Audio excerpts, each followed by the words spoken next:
Hola, profe, ¿cómo está? Profe, quería decirle que nos quedó imposible reunirnos entre semana para hacer el video, pues primero por el paro de camioneros, ya que este duró varios días, y segundo porque pues el fin de semana cada uno tenía sus compromisos con el TPI y con la familia. Bueno, el hecho fue que se nos dificultó, pero queríamos decirle que lo hablamos muy bien por otros medios y acordamos sobre qué tema íbamos a hablar cada una para que no coincidiéramos en lo mismo. Entonces yo voy a hablar acerca del humanismo, el renacimiento, los hechos más importantes en cuanto a la pedagogía. Mi amiga Alejandra Pinilla va a hablar acerca de los autores y sus obras más importantes. Y Daniela va a hablar acerca de la pedagogía liberadora, en cuanto también a los autores y las obras más representativas de esto. Muchísimas gracias, espero que sea de su agrado.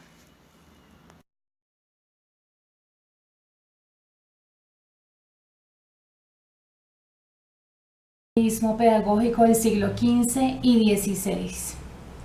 La educación se convierte en un ascenso social. Gracias a las ciencias positivas, muchas disciplinas gozan de cierta autonomía después de estar sometidos siglos bajo la influencia de la Iglesia Católica. Entre ellas, la educación rompe con el medioevo y nace un nuevo modelo pedagógico que combinaba la sabiduría cristiana con la cultura greco-latina. Los grandes precursores de este modelo fueron Petrarca y Lorenzo de Valla. Su educación se basaba en la filosofía, en latín, los valores, la lengua y la cultura como instrumentos de educación.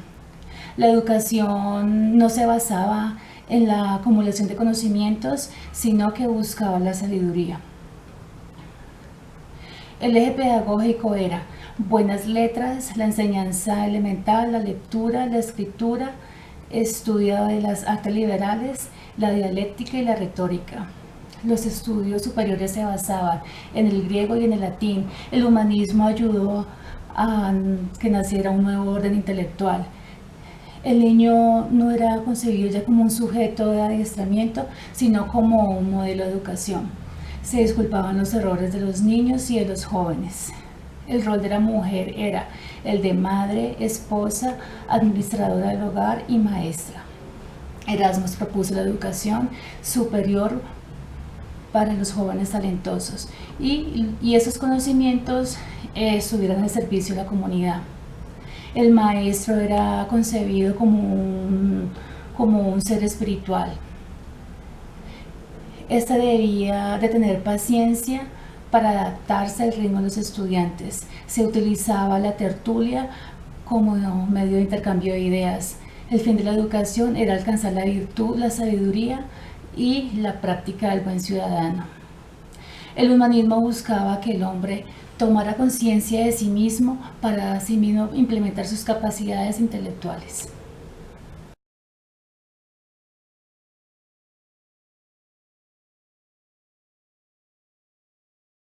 Buenas tardes, profesor Gerardo.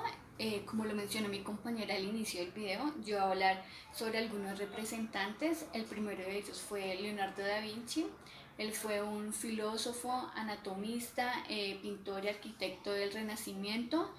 Él entendía que el arte es como la ciencia. También nos encontramos a Erasmo de Rotterdam. Fue un filósofo, teólogo, y una de sus principales obras fue la interpretación de las corrientes intelectuales del Renacimiento. Él también propuso que la erradicación de los castigos físicos, también propuso la educación superior para los jóvenes talentosos y que sus conocimientos estuvieran siempre al servicio de la comunidad. También nos encontramos con Juan Huarte de San Juan. Él fue un filósofo, escritor, estudió los diferentes temperamentos humanos desde la teoría cuarta del humanismo propuesto y oficios de estudio, que está prácticamente describía cómo era cada persona y qué oficio debía hacer cada una de ellas. Dejó tratados que contienen consejos sobre la educación. También nos encontramos con Luis Vives. Él fue un filósofo pedagogo. Fue principal humanista del Renacimiento español, predicaba su texto según la vida y ofrecía oportunidades. También nos encontramos a Giovanni Pico. Él fue un humanista pensador italiano, con su principal obra de humanismo que se llamaba Pico delle Mirandola Ideal de Autoinformación. Gracias.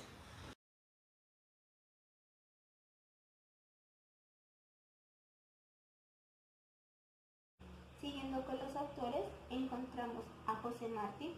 Él afirma que la educación es la guía de nuestra más propia fuerza humana y para conocer esa fuerza hay que estudiar al ser humano.